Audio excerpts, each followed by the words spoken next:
All right, let's react to the infographic show. Sarah graduated top of her class with a finance degree. She applied to 247 entry-level jobs and got 0 callbacks. Her roommate, 0 callbacks. This has to be fake. Like this, there's no way this is a real story. a paralegal, was laid off, replaced by an AI that works for pennies. And she's not the only one. Hey, Josh here, and today on the infographic show, we're explaining how AI is causing a He's showing his white-collar face just to prove he's not AI. In May 2025, Anthropic CEO Dario Amodei warned that AI could wipe out nearly half of entry-level white-collar jobs and push unemployment to 10 to 20% within 5 years. It's a terrifying thought, especially when it's coming from the guy that is building the technology. That's not some far-off science fiction, it's reality. Oh my goodness. Are we ready for this? Amodei went so far as to claim the government should stop sugarcoating what's coming, namely the possible mass elimination of jobs across technology, finance, law, consulting, and other white-collar professions, especially entry-level gigs. And the question is, will anyone stop it? Ford CEO Jim Farley predicted AI would halve the number of white-collar jobs. When the CEOs of Fortune 500 companies start throwing around phrases like bloodbath and tsunami, you know something's up. And the numbers, well, they back it up. This whole thing...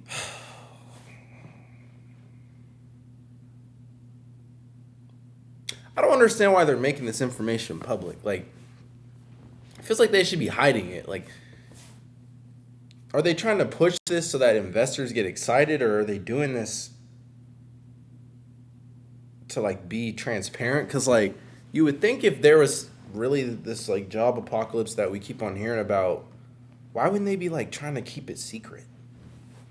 Maybe they just can't anymore. Maybe you can't keep anything secret. Is still playing out, but early returns are eye-opening to say the least. In the first 6 months of 2025, almost 78,000 tech job losses were directly attributed to AI. That's over 400 highly qualified people losing their job every single day. In January 2025, the U.S. Bureau of Labor Statistics reported the lowest rate of job openings in professional services since 2013, a 20% year-over-year drop. The bleeding isn't theoretical.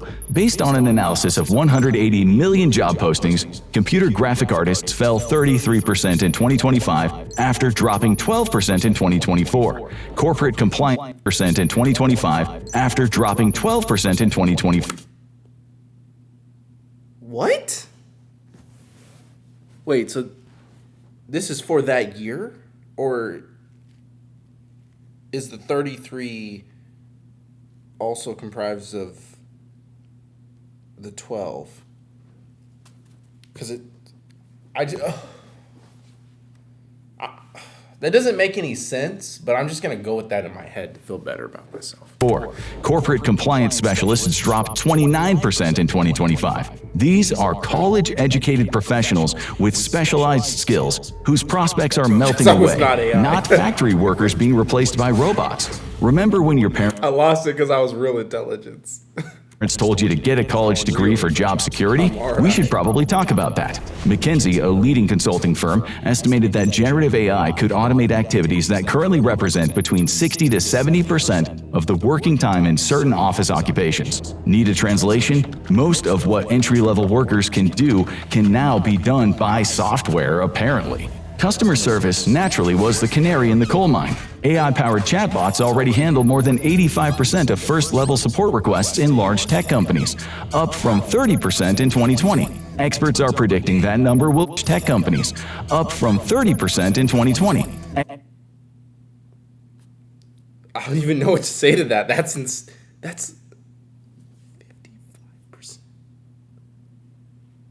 Oh my gosh, that's a huge difference. What are people gonna do? Like, Experts are predicting that number will rise to 90% by 2029, a staggering number.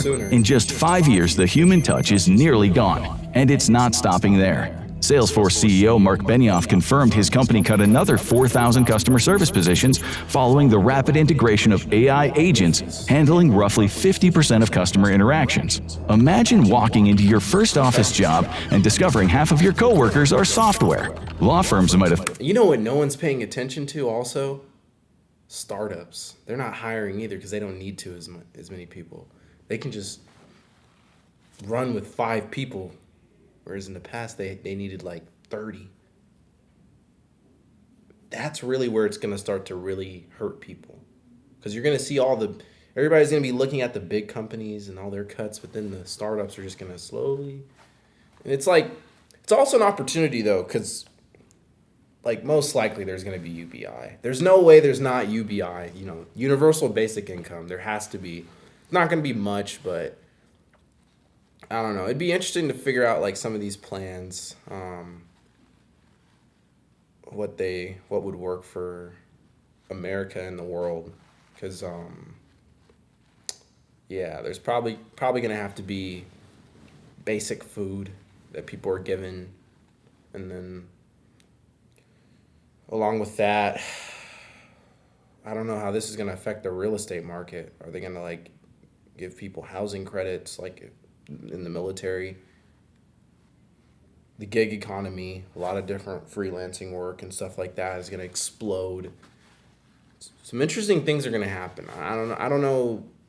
It's hard to say because anything could come along and change that. There could be something that, throws everything off, or all of a sudden an opportunity that seemed like it was obvious is automatically, immediately eliminated.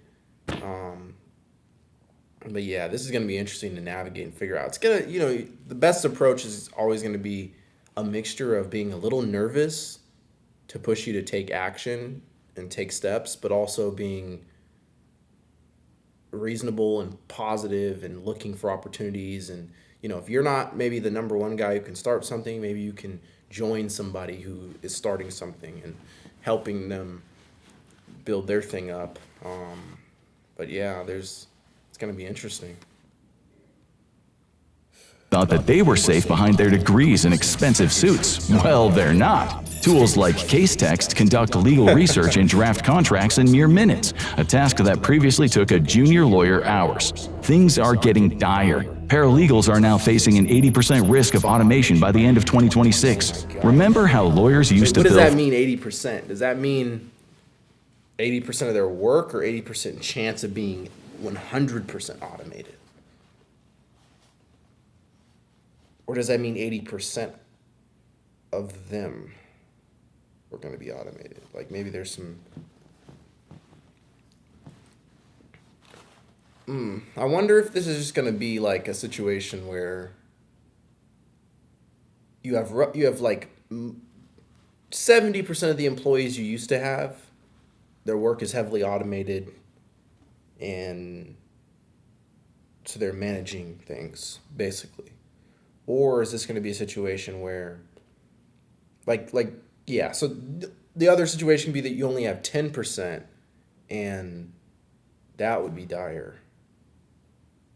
And then the other situation could be that you only have 0.1%. Like, I wonder how extreme. Or like, is it going to be a situation where some of their work is automated and other parts aren't? Or everything is automated and they're just managing? $300 an hour for a first-year associate to review documents? AI will do 100,000 times more output for $3. Guess who's winning that margin call? And the scale of change is staggering. The World Economic Forum projected... It's APIs versus income at this point. It's APIs versus hourly wage. Like if they can make advanced enough AI, and the API costs maybe are $5 an hour, but it works like 2 employees, then they just saved, at minimum wage, they saved $25. In this services economy, man, everything's digital, so it's already there, the infrastructure. That by 2027, approximately 83 million jobs could be lost globally due to AI and automation. A Goldman Sachs report is estimating that 300 million full-time jobs worldwide could see their jobs affected in some way by generative AI. In the US specifically, up to 46% of tasks performed by entry-level employees could be automated in the next decade. That translates to roughly 10 to 12 million entry-level office jobs possibly vanishing It's overnight. really Gen Z. Like, we're cooked. Like, we are the ones who are actually gonna like have to set our own path. Because like a lot of these people who are like running the companies, or they have like 30 years of experience and they're at a high level, middle manager, they're good. Like the upper middle managers are good. Like the executive vice presidents or directors of something, they're good. But like,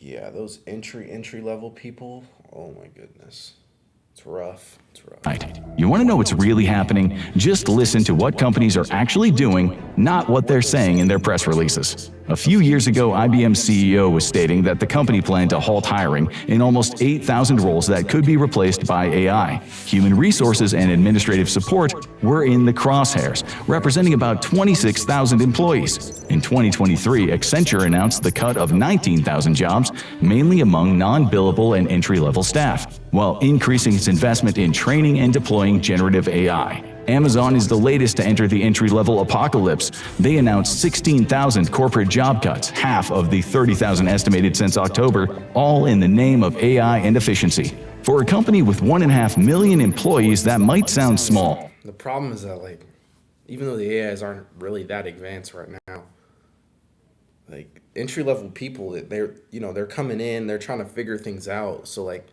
that's why it's really hard. Because you're going up against, an AI that makes a lot of mistakes, but like you make a lot of mistakes. It's rough. Used to be that learning curve period. Now they're just taking it away. Max efficiency.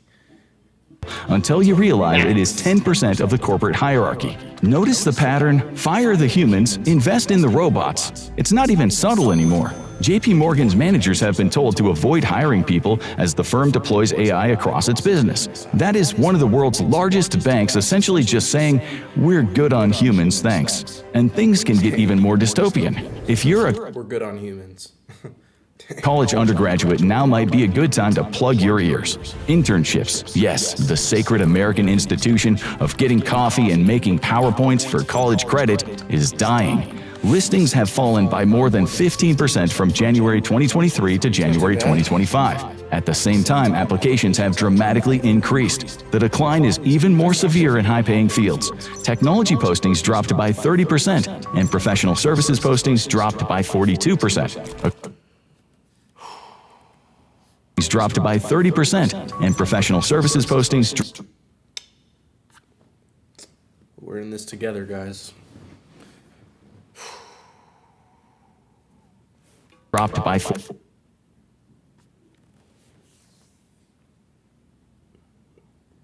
42%. According to career site Handshake's 2025 Internship Index, the average applications per internship jumped to 109 for 2024 to 25, up from 62 the year before and 43 in 2022 to 23. That means internships are seeing around 2.5 times as many applicants as they did just 2 years ago. Internships in the tech sector were the most competitive, with 273 applications per posting.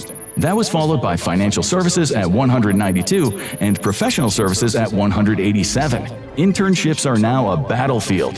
The desperation has gotten so intense that AI and tough entry-level job markets are making it common for students to begin applying for internships as freshmen or sophomores. Why hire interns when AI can do the work? Companies are finding that young workers, once essential for tasks like transcription, data labeling, or content moderation, are no longer indispensable. And for those lucky few who actually land jobs, things are not looking good. According to the Federal Reserve Bank of San Francisco, real wage growth in entry-level professional jobs fell by 1.8% in 2020. Oh my goodness. I forgot about the wages. Yeah, they've been stagnant as inflation has increased. That basically means you're earning less. Yeah.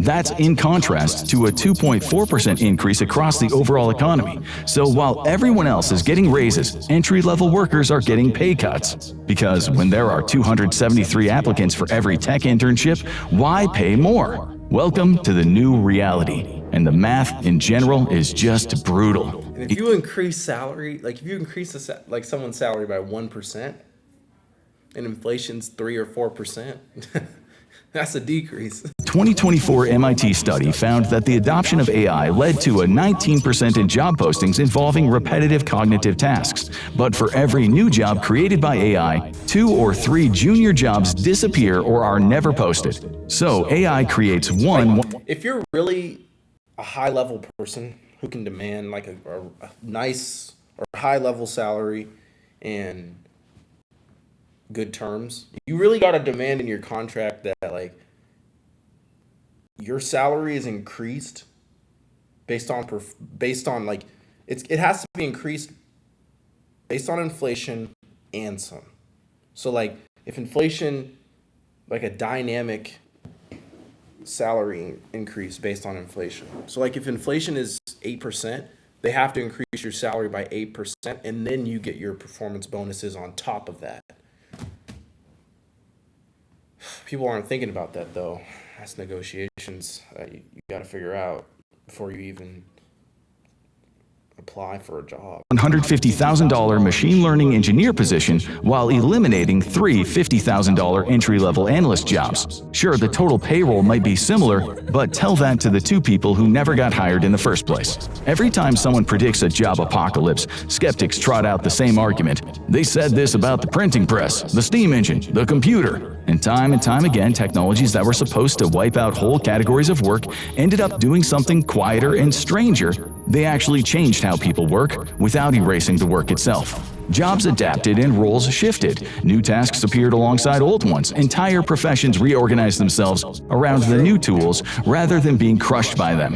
What survived was the work that required context. But even the problem with like people who say, "Oh yeah, you're just going to be managing AI," like the intention behind it is that it's cognitive. It can think for itself. So if it can think for itself, then why would a dumber human be managing it? Like this might be that last invention, you know? Like maybe not. Maybe we're all just panicking for nothing based on what we currently have. Things will be okay, but like if there's some sort of jump past LLMs or even a 2.0 version of LLMs that are they're maybe not radically different, but a big enough gap, then that they can function on their own, that would be something to worry about. Nuance, accountability, interpretation, and trust, the parts that machines are the worst at owning. But what if this time is different? Whereas previous waves of automation, such as spreadsheets, supported human work, generative AI can perform entire tasks and workflows from start to finish without or with minimal human intervention. Spreadsheets didn't do your accounting. Like where do humans come in and intervene, add something? Like if they don't, then I don't see where the changing the way that they work argument becomes relevant. Like if there's no place where where humans are doing for you, they merely helped you do the accounting faster. AI actually does the accounting. That's the leap. Anthropic's research shows AI is currently being used mainly to help people do their jobs, a process known as augmentation. This will increasingly shift toward AI actually doing the jobs themselves, automation, in as little as a couple of years. Thinking that we can talk our boss out of integrating a bunch of glorified chatbots, well, that trick might soon be over. AI agents, or software programs that act autonomously to understand, plan, and execute tasks, are getting smarter by the day.